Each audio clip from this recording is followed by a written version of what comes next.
ఇవ్వమ్మ శ్రీ భువనేశ్వరి అవతారం జగమంతటికి ఆధారం. హేరంబుని మాతవుగా హరిహరాదులు సేవింప చండుని ముండుని సంహారం చాముండేశ్వరి అవతారం.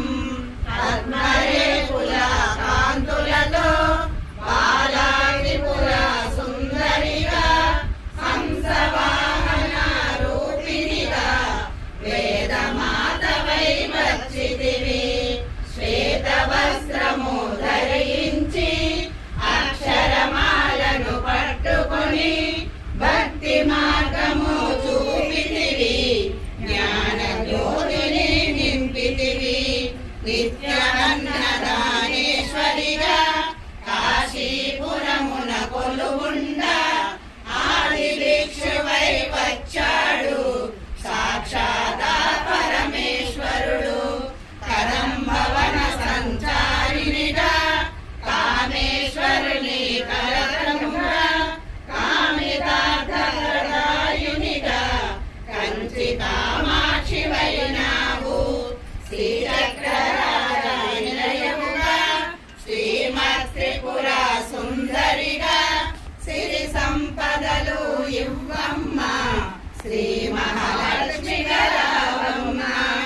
మణిద్వీపమున కొలువుండి మహాకాళి అవతారములో మహిషాసురుని చంపితివి.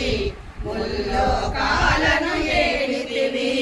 పసిడి వెన్నెల కాంతులతో పట్టు వస్త్రపు ధారణలో పారిజాతపు మాలలో పార్వతీదేవిగా వచ్చితివి.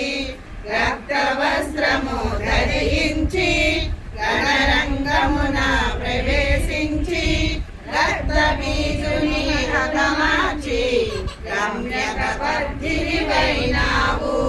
కార్తికేయునికి మాతవుగా కాత్యాయనిగా కరుణించి కలియుగమంతా కాపాడి కనకదుర్గవై వెలసితివి. రామలింగేశ్వరురాలివిగా రవికుల సోమిని రమణివిగా రమావాణి సేవితగా రాజరాజేశ్వరి అయినావు.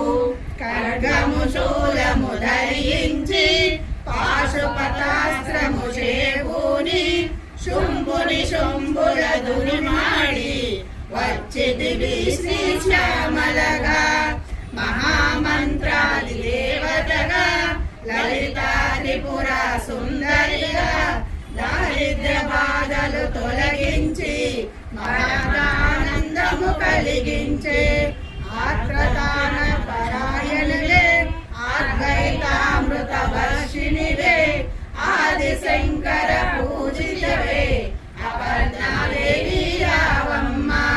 విష్ణు పాదమున జనించి గంగావతారము ఎత్తితివి. భాగీరథుడు నిసుకొలుగా భూలోకానికి వచ్చితివి. అశుతోషును నిర్మించి అర్ధ శరీరము దాల్చితివి. ఆది ప్రకృతి రూపిణిగా దర్శనమిచ్చెను జగదంబ. దక్షిణ ఇంట జనించి సతీదేవిగా చాలించి